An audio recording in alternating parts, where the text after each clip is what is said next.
These are the largest reforms to our social service system since the introduction of Medicare, and it is essential that we do it right the first time. In aged care, funding cuts are putting pressure on budgets and workloads, and delays waiting for assessments and care packages have meant that people have not been able to stay in their own home, and in some instances have even died while waiting for appropriate care. I want to share a story about an NDIS participant. She is a mum to 3 kids. She requested a face-to-face assessment and was denied. She has burns to 40% of her body and is wearing a full burn suit.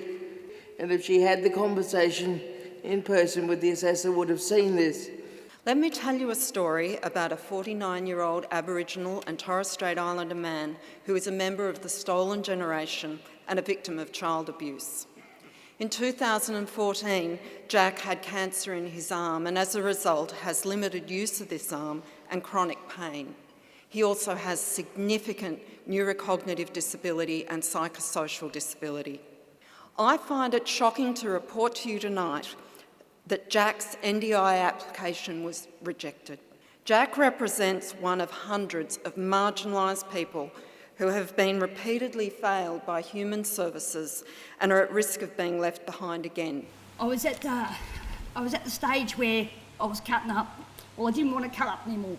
Jules' ongoing mental health challenges, raising a child with a mental health issue of her own and a son with an acquired brain injury, none of Jules' family are registered for the NDIS.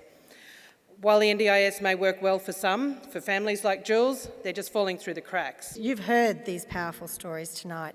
Will your government improve the quality and the delivery of care for the elderly, for people with disabilities and those living with mental illnesses? Will you work with us, the Queensland Community Alliance, to deliver our proposed solutions? Through no fault of their own, people sometimes are vulnerable in our society and they fall through the cracks, and it is government's duty to deliver the services for people, to help them in those times, to get back on their feet.